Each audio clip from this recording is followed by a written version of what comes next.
Thank you all for coming to support the accomplishments of these St. Louis men here before you. And more importantly, I want to be the first one to thank each and every one of you for playing a tremendous role in shaping the lives of these great individuals. The many sacrifices that you have made do not go unnoticed, and I'm truly honored to be speaking in your presence. As you all may have known, this year has been an awesome year for all of the St. Louis Ohio. Great things have happened. Reporters from across the nation interrupted our classes, assemblies were held, Blue's face was everywhere, and thousands waited in line for nearly photograph. Yes, this year, class 2015 is graduating.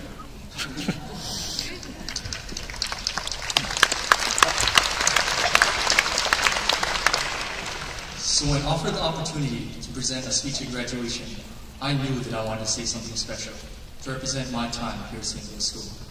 So I first turned to my classmates and asked them what they wanted to hear. And their answer was unanimous. Everyone wanted to hear something special, but at the same time entertaining to commemorate our years together at St. Louis School.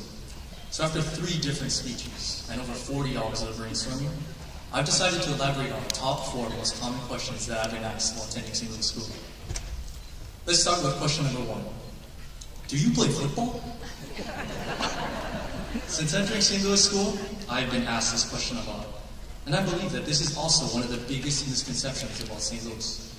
Yes, football does play a huge role in shaping our identity, but as Crusaders, we are more than just athletes.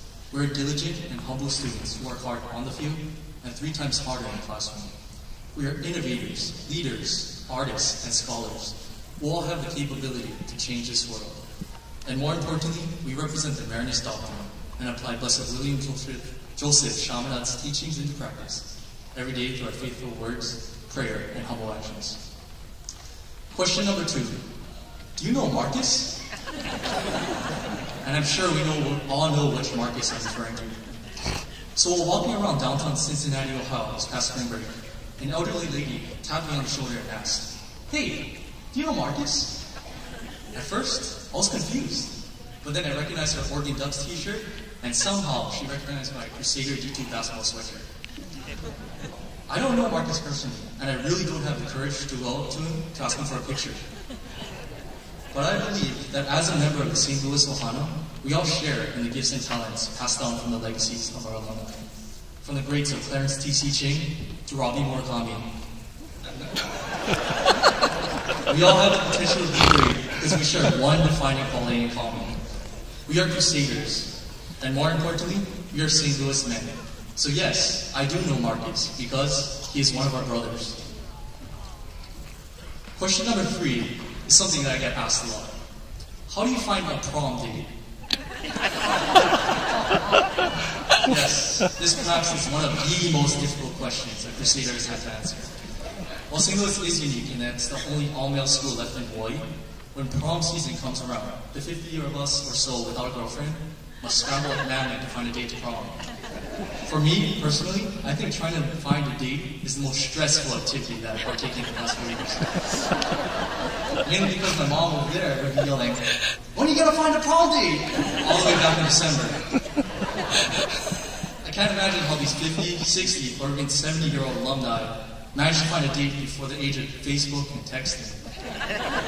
But I appreciate having an older sister who helped me find a date for my proms. And lastly, one of the most important questions that I get asked is, what is brotherhood? Well, brotherhood is truly hard to describe. But I think one thing that has helped me personally define this unique relationship is through my nickname, Mistah Wong. Since entering St. Louis School in my freshman year, my classmates have solely resorted to calling me Mistah Wong. In the mornings, I'll hear Kevin in his distinct high voice screaming with, "Mr. Wong!" My teacher, Mr. Nakamatsu, would call out Mr. Wong for attendance. And when shooting free throws during basketball games, I would zone out, really trying to quickly flick my wrist. But I would hear my classmates and teachers chanting in the background, "Mr. Wong!" And I can't help but simply smile. Mr. Wong is just one of the many components that has made my time at St. Louis truly special. And from something this simple, I've discerned that brotherhood isn't simply another reason why St. Louis is unique, but rather it's a connection that runs deeper within and around our Ohana. It is one thing that every single student, teacher, and alumni shares in common, and that is whenever we succeed or even encounter difficulties, a St. Louis brother will always be there for you, willing to lift you up, encourage you, and help you become a better person each and every day. The past 4 years have taught me that St. Louis is much more than just a school. It's a place where people come from all backgrounds and communities to form an everlasting and impeccable bond, to become an ohana, a great tradition that is rooted on slopes of Kalaipahoa for many generations. To my St. Louis brothers, thank you all for welcoming me and allowing me to be part of this family.